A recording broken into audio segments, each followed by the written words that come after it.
Okay, so I'm currently here with our second contest winner, Marito Asai. Did an interview with us last week regarding his catch, and today I've got Ryan Okano.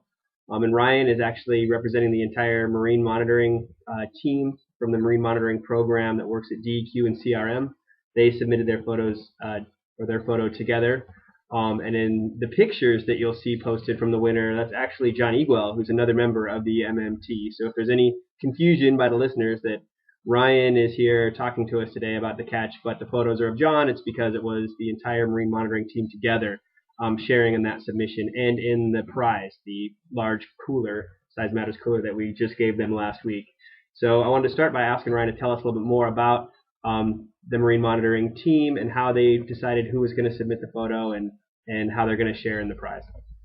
The marine monitoring team is composed of various participants with various expertise.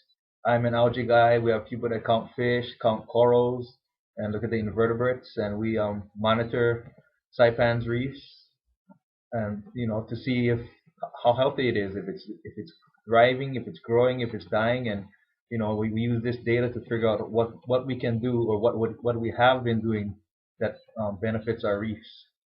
Great. And apparently sometimes you guys also do some fishing, huh? The majority of the marine monitoring team are fishermen, and that it works good like that way because we have a personal tie to the reef. We take care of the reef because we like to eat fish from the reef. So how did you decide who was going to submit a photo, and how did you pick your fish? I took it upon myself to submit a photo. I had my son pose with the picture and the ruler. Um, and we just divided up the fish. We went out fishing. We went out fishing at Tanapag Lagoon. We went out with a little boat. It was a night fishing trip, and everybody used 3 prongs or Hawaiian slings. And when we got back, we divided up the fish in an equal manner. So you went out and did some night fishing with a bunch of the other guys from the MMT. Is that something you guys do together often, or was this kind of a unique occasion? We've been doing it more and more. It's a good bonding experience for us. Something during work we like to spend time in the water with scuba diving and collecting data, but we all love to fish, so it just takes the bonding and the camaraderie of the MMT just to another level. So it's a real good thing. That's great. So tell us about the fish that you submitted. Well, what species was it? And were there other fish that you were considering submitting instead? I think the fishes, I submitted 3 photos. One of them was a parrot, one of them was a mafuti, and the other was I guess hiting or the rabbitfish. And there are other fishes that I thought were more highly prized or more highly esteemed, and that was the reasons why I selected those 3 species. I think the winner was the mafuti. Oh, Yeah. okay. Great. Okay, so can you tell us of those fish or any of the fish that you submitted, were they above the L50 size as suggested by the poster or the ruler? Yes, that's why we submitted it. It would be kind of embarrassing, I guess, to submit a fish to the L50 contest that was below the L50 size. Yeah, well, maybe a little bit, but we're also hoping this is a learning tool. So the expectation is that a lot of fish that are caught probably are not currently L50 size or bigger, and that the information here can actually maybe help shape people's decision making going forward once they realize, places where maybe they're catching undersized fish. Have you caught any fish that were under the L50 size since you've had the tools? I probably have. It's hard to distinguish some species, some of the salmoneti or goatfish, I guess. It's kind of hard to distinguish the species, and after I come back home and I take a closer look at it, maybe I've caught a few of them that were undersized, but in the majority, when I go fishing, size does matter, and I try to go for if there's a group of fish and they're all the same species, I try to catch the biggest one, even though probably is not the easiest one for catch. So, for example, if there's a school of fish, usually the smaller ones are in front and the bigger ones are behind.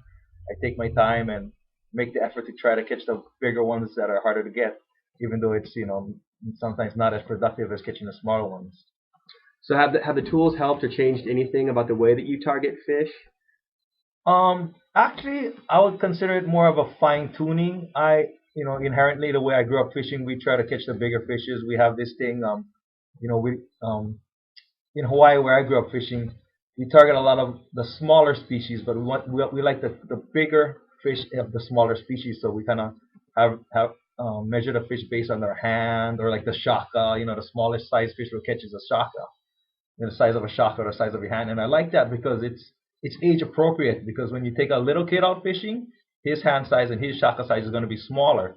So he's going to, target smaller fish. Should be easier for him to catch. So it's like a sliding rule for young kids as they get older. So that's the kind of the sizing that we grew up using in Hawaii. Oh, that's great. So tell us, how did you hear about this contest?